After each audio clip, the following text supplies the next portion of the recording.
हरिओम योगीस। वैसे तो प्राणायाम हमको बहुत सारे फायदे देते हैं और उसके बहुत सारे प्रकार भी होते हैं। उसी में से कुछ कुछ प्रकार ऐसे होते हैं जिसको हर कोई अभ्यास कर सकता है। उसके अभ्यास करने से बहुत सारे फायदे मिलते हैं। तो आज हम लोग अभ्यास करने वाले हैं उसी में से एक प्राणायाम का, जिसको कहा जाता है दीर्घ प्राणायाम, जिसको हर कोई अभ्यास कर सकता है। अभ्यास बहुत ही आसान है अगर आप सही तरीके से करते हैं और धीरे धीरे अभ्यास को बढ़ाते जाते हैं। तो आज हम लोग जो प्राणायाम करने वाले हैं वो है दीर्घ प्राणायाम। दीर्घ प्राणायाम को 3 स्टेप ब्रीदिंग टेक्निक भी कहा जाता है। दीर्घ संस्कृत शब्द से आया हुआ है जिसका अर्थ होता है लंबा और गहरा, लॉन्ग और डीप ब्रीथ। इसमें क्या करना होता है, हमको जितनी लंबी हम सांस ले सकते हैं, हम पूरी सांस 3 स्टेप में, पेट में, अपने छाती में और अपने पूरे छाती के ऊपरी वाले हिस्से में, क्लेविकुलर और जहाँ पे हमारा कॉलर बोन आता है उस जगह पे हमको पूरा सांस भरना रहता है। अब इस 3 स्टेप ब्रीदिंग को हमको कैसे करना है, सबसे पहले हम जानते हैं उसके लिए हमको किस प्रकार से आसन का चयन करना है। हम इस प्राणायाम को बैठ कर भी कर सकते हैं, लेट कर भी कर सकते हैं। अब बैठने के लिए आप चाहे तो मैट का भी इस्तेमाल कर सकते हैं, जमीन पे बैठ सकते हैं, सोफे में बैठ सकते हैं, पलंग में बैठ सकते हैं। अगर आप पैर को क्रॉस करके फोल्ड कर पाते हैं तो ठीक है। आप पैर को लंबा करके बैठना चाहते हैं, आपके घुटने में किसी प्रकार की आपको समस्या है तो आप पैर को लंबा करके भी इस प्राणायाम को कर सकते हैं। आप लेट कर भी, अगर आप बिगिनर हैं और चाहते हैं कि आपको ये रिलैक्सिंग के लिए करनी है, आपके बॉडी में ऑक्सीजन के लेवल को लिए बस बढ़ाने के लिए करनी है, या फिर आपको नींद अच्छे से नहीं आती है तब इस प्राणायाम को करना है, तो आप लेट कर भी अभ्यास कर सकते हैं। आज हम आपको दोनों तरीके से इस प्राणायाम के अभ्यास को बताएंगे। तो अब हम जानते हैं कि अब हमारा पोस्चर किस प्रकार होना चाहिए। अगर आप लेटते हैं तो आप कंफर्टेबल पोजीशन में लेटिएगा। आप चाहे तो हल्का सा पतला पिलो अपने सिर के नीचे लगा सकते हैं। अगर आप बैठते हैं तो आपकी पीठ, आपकी बैक जो है, स्पाइन जो है वो सीधी होनी चाहिए। सीधी स्पाइन से आपको आसानी से इनहेल और एक्सहेल करते बनेगा, सांस लेते और छोड़ते बनेगा। अब जब आप बैठ जाएंगे तो हाथों की मुद्रा किस प्रकार होनी चाहिए। आप हाथ खुली रख सकते हैं, घुटने के ऊपर रख सकते हैं, ज्ञान की या चिन्ह की मुद्रा रख सकते हैं। आप चाहें तो अपने हाथ को राइट वाले को चेस्ट के ऊपर, लेफ्ट वाले को अपने एब्डोमेन के ऊपर, और अगर आप लेट करके करते हैं इस अभ्यास को तो अपने हाथ को आप राइट वाले पाम को अपने चेस्ट के ऊपर पूरा फैलाइएगा, लेफ्ट वाले को नेवल के जस्ट ऊपर से पूरे अपने एब्डोमेन में फैलाइएगा। इस प्रकार से आपको करके रखना है। तो अब हम आगे बढ़ते हैं इस प्राणायाम में स्टेप की ओर। तो इस स्टेप में सबसे पहले आपको इस प्राणायाम को 2 तरीके से अभ्यास कर सकते हैं, बैठकर या लेटकर। तो सबसे पहले हम लोग देखते हैं अभ्यास में बैठकर। तो हम इस अभ्यास में क्या करेंगे, पहले सांस लेते जाएंगे। सांस जब हम लेंगे नासिका से, और नासिका से ही हमको सांस बाहर निकालनी है। नॉस्ट्रिल के थ्रू इनहेल करेंगे और नॉस्ट्रिल के थ्रू ही इसको एक्सहेल करेंगे। जब हम सांस अंदर लेंगे तो सबसे पहले हमारा पेट में हम सांस भरेंगे। अपने पेट में सांस भरते पेट को थोड़ा सा फुलाएंगे। अब एब्डोमेन में अपने पूरा हवा हमने भर लिया, सांस भर लिया। उसके बाद हम अपने चेस्ट वाले रीजन को थोड़ा सा एक्सपांड करेंगे, अपनी छाती को। अब छाती के बाद हम लोग छाती के ऊपरी वाले हिस्से में जाएंगे, चेस्ट के ऊपरी वाले हिस्से में, कॉलर बोन में। यहाँ पे हम लोग इस वाले हिस्से को भी पूरा एक्सपांड करेंगे, यानी हम अपने कंधे से लेकर के, कॉलर बोन से लेकर के पूरे लोअर एब्डोमेन तक के हिस्से को हम इसमें कवर करने वाले हैं। तो अब हम चलते हैं अभ्यास की ओर आगे। अब हमने सीखा सांस कैसे भरना है, तो अब उसके बाद हम सीखते हैं सांस को हमको रोकना है या फिर छोड़ना है। अगर आपको उच्च रक्तचाप की समस्या है, माइग्रेन की समस्या है, अगर आपको माइग्रेन ज्यादा बढ़ा हुआ है तो आप सांसों को रोकेंगे नहीं। अगर आपको अस्थमा की बहुत ज्यादा दिक्कत हो रही है, आपको बहुत छोटा छोटा ब्रीद आता है, आपको सांस लेने और छोड़ने में कठिनाई होती है, तो आप सांस को न रोक करके बस सांस लेना जितनी आप ले सकते हैं और सांस को फिर उतनी ही स्पीड से धीरे धीरे करके छोड़ते जाना। अब इसमें एक बात आपको और ध्यान देनी है कि बहुत सारे लोग जब उनको लंबी सांस नहीं आती है तो वो क्या करते हैं, अपने से एक्स्ट्रा ताकत लगाते हैं, एक्स्ट्रा फोर्स वो देते हैं। वो आपको बिल्कुल भी इस प्राणायाम के दौरान नहीं करनी है।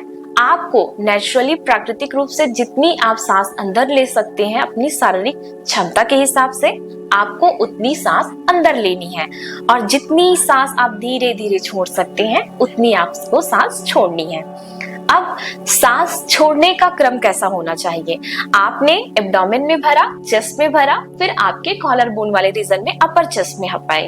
अब आपको सांस छोड़ते समय अपर चेस्ट से सांस को धीरे धीरे छोड़ना है, चेस्ट फिर एब्डोमेन, इस क्रम में आपको सांस छोड़ते जाना है। भरने का क्रम abdomen, chest, then up collar bone, then उस छोड़ने का क्रम जो रहेगा collar bone, upper chest, chest, then abdomen, lower abdomen तक आपको सांस छोड़ते जानी है। तो अब हम लोग आगे बढ़ते हैं प्राणायाम के अभ्यास के लिए। तो अभ्यास में आप लेट जाइए या फिर बैठ जाइए, मैं आपको लेट कर बैठ कर दोनों तरीके से बता रही हूँ। तो अब क्या करना है, आपको पैर को अच्छे से खुली रखना है। लेटेंगे तो पूरी कंफर्टेबल पोजीशन में लेटेंगे। अब आप अपने राइट वाले पाम को चेस्ट के ऊपर और लेफ्ट वाले पाम को अपने एब्डोमेन के ऊपर। सांस भरते हुए पहले हम पेट को फुलाएंगे, चेस्ट को फुलाएंगे, फिर अपर चेस्ट यानी कॉलर बोन की तरफ आएंगे। तो चलिए शुरुआत करते हैं। इनहेल,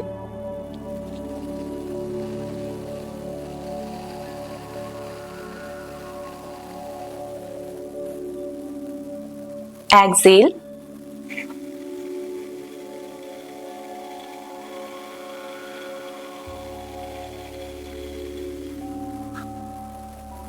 inhale,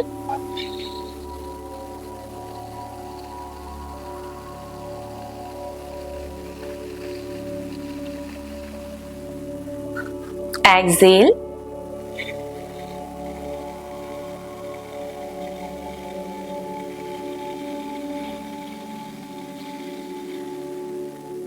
inhale,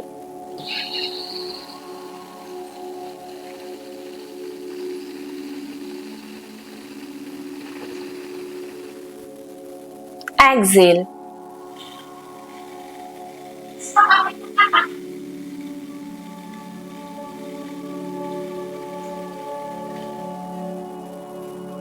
inhale,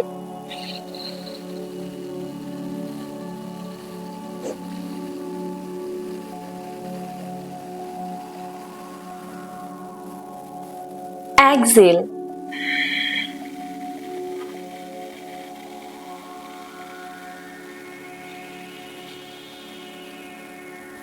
सांस अंदर लीजिए,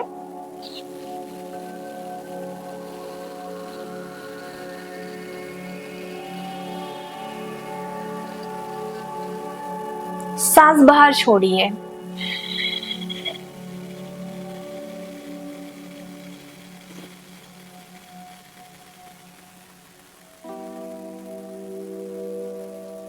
सांस अंदर लीजिए,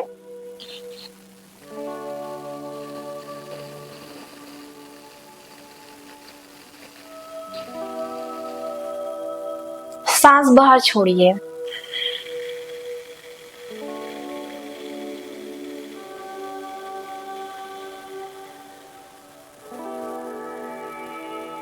अब रिलैक्स कीजिए।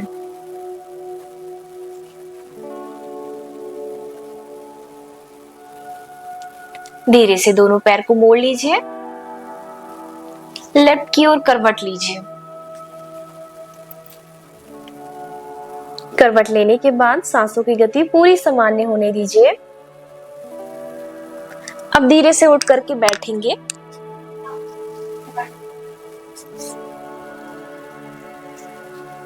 अभ्यास करने के बाद हम लोग आगे बढ़ते हैं इसके फायदे के बारे में।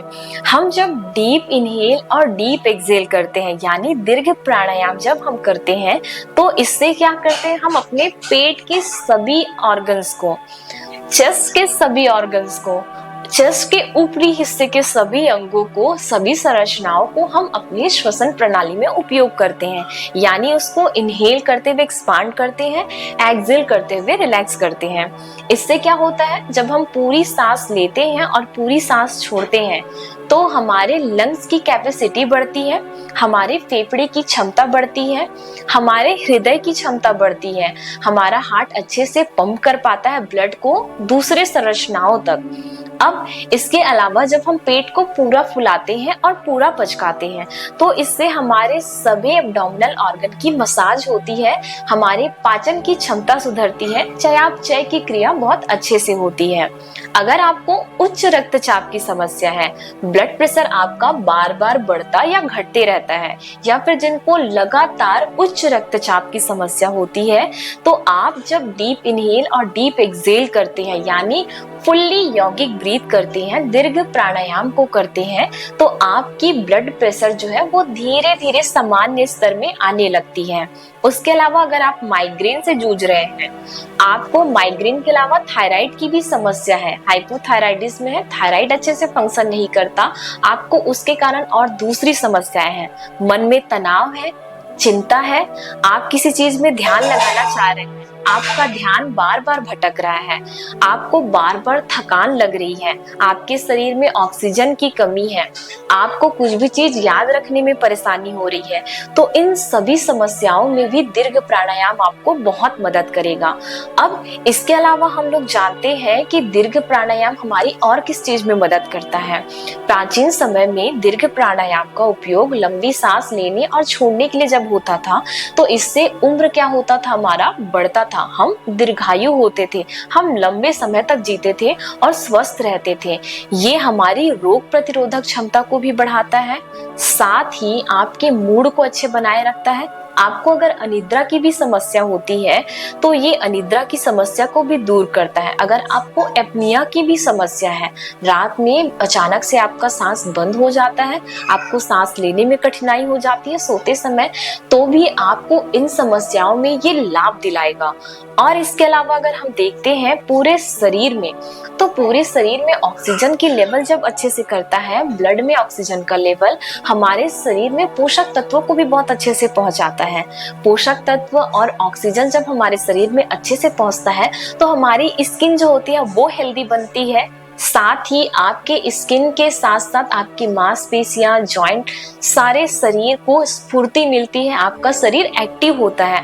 अगर आप लेथार्जिक रहते हैं, बहुत ज्यादा आलस आपको लगता है, तो डीप यौगिक, फुल्ली यौगिक ब्रीथ आप कीजिए, आपको उसमें फायदा मिलेगा, आपका शरीर एक्टिव बनेगा, आपको कुछ काम करने में आसानी होगी। अगर आप प्रेग्नेंट कंडीशन में हैं, आपकी गर्भावस्था की कंडीशन है, तो आप इस प्राणायाम का जब अभ्यास करते हैं तो आपके बच्चे को भी, आपको भी ऑक्सीजन की अच्छी मात्रा पहुंचती है शरीर में, पोषक तत्वों की मात्रा जो है वो शरीर में पहुंचती है। तो दोस्तों, ये रही मेरी वीडियो में यही तक की जानकारी। आपको वीडियो अच्छा लगा तो वीडियो को लाइक, चैनल पे नए हैं तो चैनल को सब्सक्राइब जरूर करें। आप लोगों से मिलते हैं नई जानकारी के साथ नए वीडियो में। हरिओम।